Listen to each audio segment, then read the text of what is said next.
தனியார் ட்ரஸ்ட் போய் சேர்த்துவாங்க. சேர்த்ததுக்கு அப்புறம் என்ன தெரியுமா சொல்லுவாங்க, இந்த கோயில்ல எப்படி நடத்துறதுன்றது அந்த ட்ரஸ்ட் முடிவு பண்ணணும்னு சொல்லுவாங்க. அதுக்கப்புறம் என்ன சொல்லுவாங்க, என்ன முறையில வழிபாடு நடத்தணும்னு ட்ரஸ்ட் முடிவு பண்ணணும்னு சொல்லுவாங்க. அதுக்கப்புறம் யார் கோயிலுக்குள்ள வரலாம், யார் கோயிலுக்குள்ள வரக்கூடாதுன்னு சொல்லுவாங்க.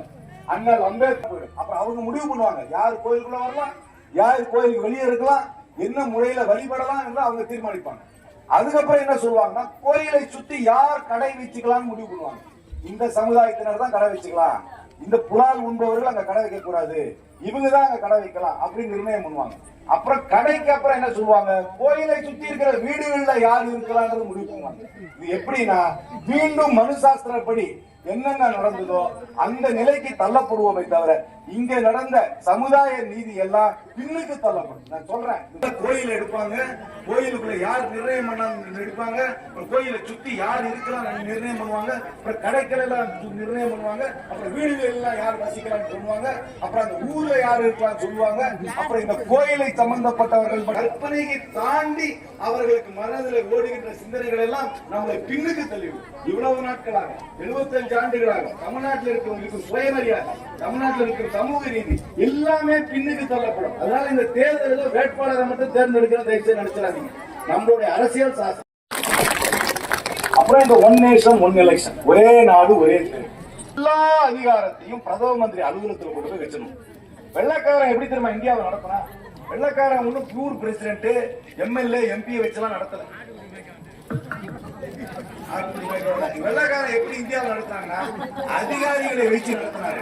கலெக்டரை வச்சு, எஸ்பியை வச்சு, டிஸ்ட்ரிக்ட் மேஜிஸ்ட்ரேட்டை வச்சு தான் வச்சு அவங்க ஆட்சி நடத்துவாங்களே தவிர தேர்ந்தெடுக்கப்பட்ட பிரதிநிதிகளை வைத்து ஆட்சி நடத்த மாட்டாரு.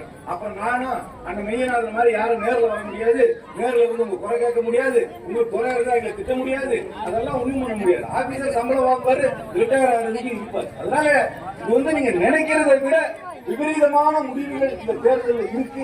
அதற்காக நீங்கள் விழிப்போடு இருக்க வேண்டும் என்று சொல்வதற்காக தான் இதெல்லாம் எடுத்து சொல்லுங்க. அப்புறம் இந்த ஒன் நேஷன் ஒன் எலெக்ஷன், ஒரே நாடு ஒரே தேர்தல், எல்லா அதிகாரத்தையும் பிரதம மந்திரி அலுவலகத்தில் கொண்டு போய் வச்சிடணும்.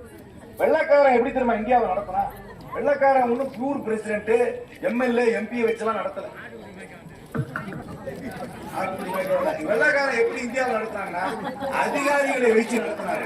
கலெக்டரை வச்சு, எஸ்பியை வச்சு, டிஸ்ட்ரிக்ட் மேஜிஸ்ட்ரேட்டை வச்சு தான் வச்சு அவங்க ஆட்சி நடத்துவாங்களே தவிர தேர்ந்தெடுக்கப்பட்ட பிரதிநிதிகளை வைத்து ஆட்சி நடத்த மாட்டாரு. அப்புறம் நானும் அந்த மெய்யநாதன் மாதிரி யாரும் நேரில் வர முடியாது, நேரில் வந்து உங்க குறை கேட்க முடியாது, உங்களுக்கு குறை இருந்தா எங்களை திட்ட முடியாது, அதெல்லாம் ஒண்ணும் பண்ண முடியாது. ஆபீசர் சம்பளம் வாங்குவாரு, ரிட்டையர் ஆகிறதுக்கு இருப்பாரு. அதனால இது வந்து நீங்க நினைக்கிறதை விட விபரீதமான முடிவுகள் இந்த தேர்தலில் இருக்கு. அதற்காக நீங்கள் விழிப்போடு இருக்க வேண்டும் என்று சொல்வதற்காக தான் இதெல்லாம் எடுத்து சொல்லுங்க.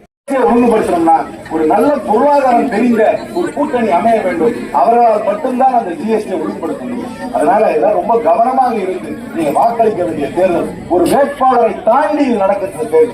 இந்தியாவுடைய அரசியல் சாசனம், நம்முடைய மொழி, நம்முடைய சமுதாய அடையாளங்கள் எல்லாம் இந்த தேர்தல் அடங்கி இருக்கு.